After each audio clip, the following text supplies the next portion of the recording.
Look, with a lot to discuss around the Middle East, President Trump is hosting Bahrain's crown prince and the prime minister at the White House, later dining with Qatar's Prime Minister Qatari. The two are likely to talk about the ongoing negotiations between Israel and Hamas, certainly over Gaza and the hostages. And we jump to our I-24 News senior U.S. correspondent, Mike Wagenheim, at the White House. Mike, an intriguing moment at the White House, perhaps, dining with such a figure as the Qatari Prime Minister. I want to layer on top of that Israeli Defense Minister Katz is coming to Washington, we found out today. It's set to meet with the Defense Secretary Hegseth. Look, what's all happening in Washington?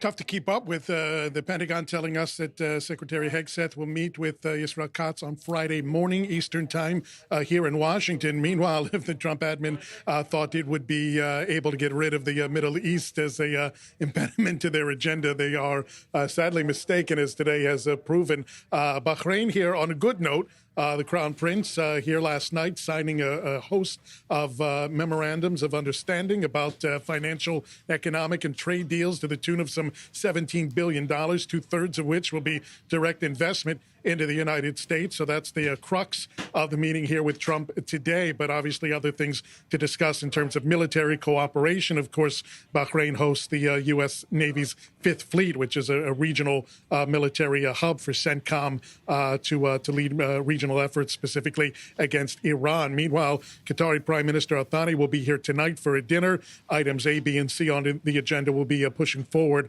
on a ceasefire and hostage release deal. But what's really taken over much of the conversation here today is Syria.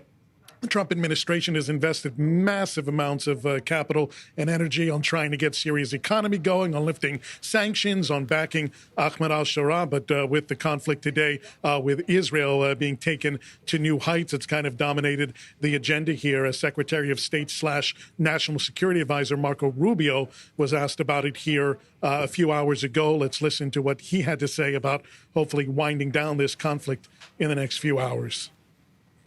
Yeah, it's complicated, obviously. These are historic, long-time rivalries between different groups in the southwest of Syria, Bedouins, the Druze community, and it led to an unfortunate situation and a misunderstanding, it looks like, between the Israeli side and the Syrian side. So we've been engaged with them all morning long and all night long with both sides, and we think we're on our way towards a real de-escalation and then hopefully get back on track in helping Syria build a country and arriving at a situation there in the Middle East is far more stable. So in the next few hours, we hope to see some real progress to end what you've been seeing over the last couple hours.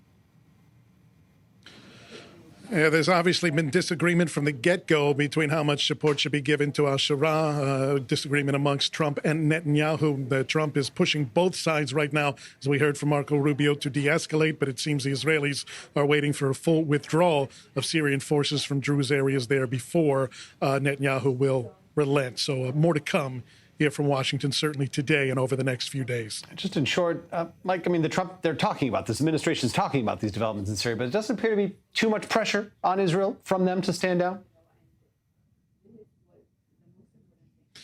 You know, one would think there would be more pressure on Israel just because of the actions that were taken today. I mean, these were dramatic strikes on the presidential palace, the defense ministry, given all that the United States has invested in the Syrian issue and trying to bring them along into the Abraham Accords. One would believe there would be greater pressure, and maybe there is behind the scenes. We're just not hearing it in the public statements. Keep in mind, Netanyahu was here last week at the White House.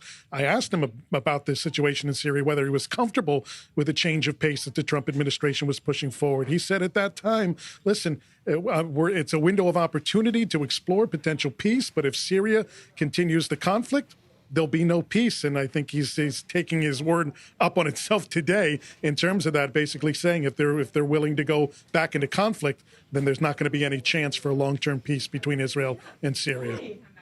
Certainly an interesting moment in this entire saga between Israel and what's emerging in Syria. Mike Wagenheim from the White House, thanks for all the updates.